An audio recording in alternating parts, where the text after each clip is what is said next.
ರಾಯಚೂರು ಜಿಲ್ಲೆಯ ಸಿಂಧನೂರು ತಾಲೂಕಿನಲ್ಲಿ ಸಿಂಧನೂರಿನ ಸುಕ್ಕಲ್ಪೇಟೆಯಲ್ಲಿ ಜಗಜ್ಜನನಿ ಶ್ರೀಮಾತೆ ಶಾರದಾದೇವಿಯವರ ಜನ್ಮದಿನವನ್ನು ಆಚರಿಸಲಾಯಿತು. ಜಗಜ್ಜನನಿ ಶ್ರೀಮಾತೆ ಶಾರದಾದೇವಿಯವರ ಜನ್ಮದಿನದ ಶುಭ ಮುಹೂರ್ತದಲ್ಲಿ ಸಿಂಧನೂರು ಸುಕ್ಕಲ್ಪೇಟೆಯಲ್ಲಿ ಶ್ರೀರಾಮಕೃಷ್ಣ ವಿವೇಕಾನಂದ ಆಶ್ರಮ ಆರಂಭಿಸಲಾಯಿತು. ಈ ಕಾರ್ಯಕ್ರಮದಲ್ಲಿ ದಿವ್ಯ ಸಾನ್ನಿಧ್ಯ ಪರಮಪೂಜ್ಯ ಶ್ರೀ ಸದಾನಂದ ಮಹಾರಾಜ್ ಅಧ್ಯಕ್ಷತೆಯನ್ನು ಶ್ರೀಧರ್ ಕುಲಕರ್ಣಿ ವಕೀಲರು ಸಿಂಧನೂರು, ಮುಖ್ಯ ಅತಿಥಿಗಳು ಡಾಕ್ಟರ್ ಶರತ್, ಶ್ರೀ ಮಂಜುಳಾ ಪಾಟೀಲ್, ಬೀರಪ್ಪ ಶಂಭೋಜಿ, ನಿರುಪಾದಪ್ಪ ಹಾಗೂ ಅನಿಲ್ ರಾಜ್ ವಕೀಲರು ಮತ್ತು ಇತರರು ಭಾಗವಹಿಸಿದ್ದರು.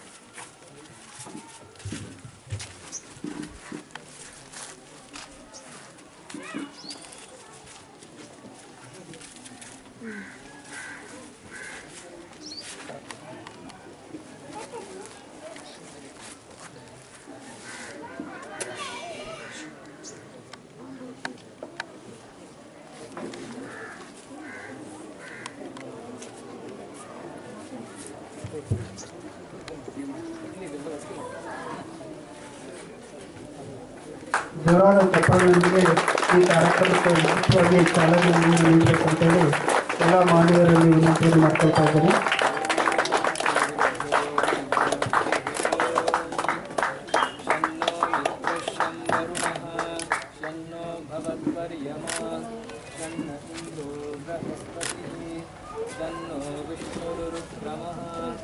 नमो ब्रह्मणे नमस्ते वायो त्वमेव प्रत्यक्षं ब्रह्मासि त्वमेव प्रत्यक्षं वदिष्यामि हितं वदिष्यामि सत्यं वदिष्यामि तन्मामवतु तद्वक्तारमवतु अवतु माम् अवतु वक्तारम्.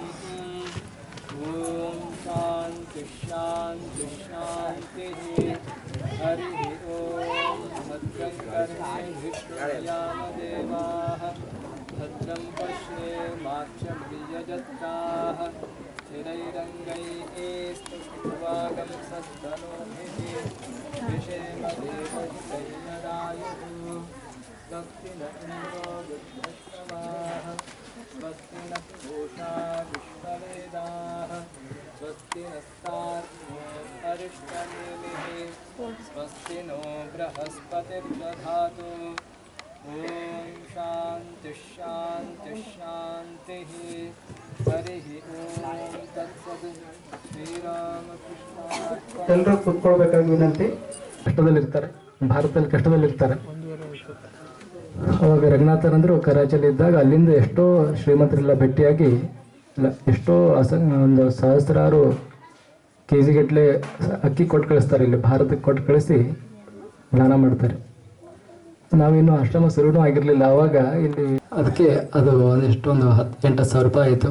ಅದೆಲ್ಲ ಖರ್ಚು ಮಾಡಿ ಎಲ್ಲ ಬಟ್ಟೆ ನಮ್ಮ ಅನಿಲ್ ಸರ್ ಎಲ್ಲ ಬಂದಿದ್ದರು, ಎಲ್ಲ ಕೊಟ್ಟು ಬಂದ್ವಿ. ಅಂದರೆ ಈಗ ನಾನು ಬಂದಿದ್ದಂದ್ರೆ ನಾನು ಒಬ್ಬನೇ ಬಂದಿಲ್ಲ, ಅಂದರೆ ನಾನು ಬಂದಿಲ್ಲ, ಅದು ರಾಮಕೃಷ್ಣರದು ಶಾರದಾ ಮತ್ತು ವಿವೇಕಾನಂದರ ಶಕ್ತಿ ಕೆಲಸ ಮಾಡ್ತಾ ಇದೆ.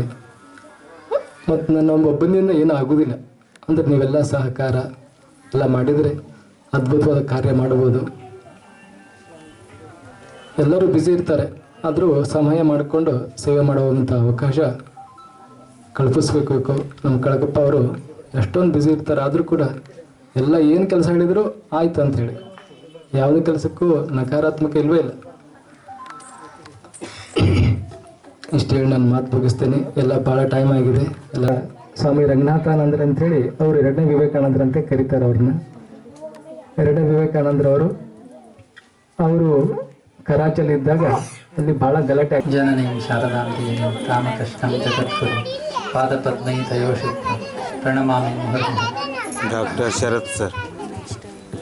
ವೇದಿಕೆ ಮೇಲೆ ಆಸೀನರಾದ ಪರಮ ಪೂಜ್ಯ ಸ್ವಾಮೀಜಿಯವರಿಗೆ ನಮಸ್ಕರಿಸುತ್ತಾ ಎಲ್ಲ ಗಣ್ಯರಿಗೂ ನನ್ನ ನಮಸ್ಕಾರಗಳು ಹಾಗೂ ನೆರೆದಿರುವ ಎಲ್ಲ ಮಾತೆಯರಿಗೆ, ಭಕ್ತರಿಗೆ ಹಾಗೂ ಯುವ ಬ್ರಿಗೇಡಿನ ಎಲ್ಲ ಬ್ರಿಗೇಡರಿಗೆ ನನ್ನ ನಮಸ್ಕಾರಗಳು, ವಂದನೆಗಳು.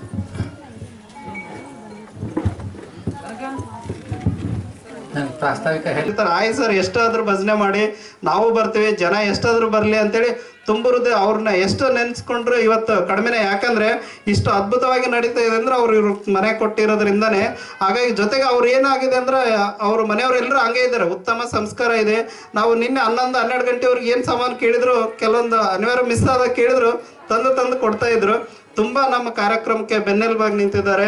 ಅವ್ರಿಗೆ ದಿವ್ಯತ್ರರ ವಿಶೇಷ ಕೃಪೆ ಆಗಲಿ ಅಂತ ಭಗವಂತನಲ್ಲಿ ತುಂಬುದ ಹೃದಯದ ಒಂದು ಮನವಿಯನ್ನು ಮಾಡಿಕೊಳ್ತಾ, ಅವ್ರಿಗೂ ಸಹಿತವಾಗಿ ಈ ಕಾರ್ಯಕ್ರಮಕ್ಕೆ ಆ ಕುಟುಂಬದ ಎಲ್ಲ ಸದಸ್ಯರಿಗೂ ಇದು ಸ್ವಾರ್ಥನೂ ಇತ್ತು. ಯಾಕಂದ್ರೆ ನಮ್ಮ ಹುಡುಗರಿಗೂ, ನಮ್ಮ ಓಣಿ ಹುಡುಗರಿಗೂ ಒಂದು ಒಳ್ಳೆ ಸಂಸ್ಕಾರ ಸಿಗುತ್ತೆ ಅನ್ನೋ ಅಪೇಕ್ಷೆ ನನ್ನಲ್ಲಿ ಇತ್ತು.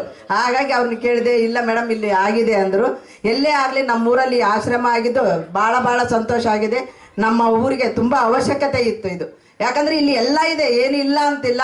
ಸ್ವಲ್ಪ ಸಂಸ್ಕಾರದ ಕೊರತೆ ಸ್ವಲ್ಪ ಕಡಿಮೆ ಇದೆ, ಆದರೆ ಇದಕ್ಕೆ ಸಪೋರ್ಟ್ ಮಾಡೋರು ಬೇಕಾದಷ್ಟು ಜನ ಇದ್ದಾರೆ. ಹಾಗಾಗಿ ಆಶ್ರಮ ತುಂಬ ದೊಡ್ಡದಾಗಲಿ, ಬೆಳಗಾವಿನಕ್ಕಿಂತನೂ ದೊಡ್ಡ ಆಶ್ರಮ ನಮ್ಮೂರಲ್ಲಿ ಆಗ್ತದೆ ಅಂತ ಭರವಸೆ ನನಗೆ ಗ್ಯಾರಂಟಿ ಇದೆ ಅಂತ ಹೇಳ್ತಾ ನನಗೆ ಮಾತಾಡಲು ಅವಕಾಶ ಕೊಟ್ಟ ಎಲ್ಲರಿಗೂ ಧನ್ಯವಾದಗಳು.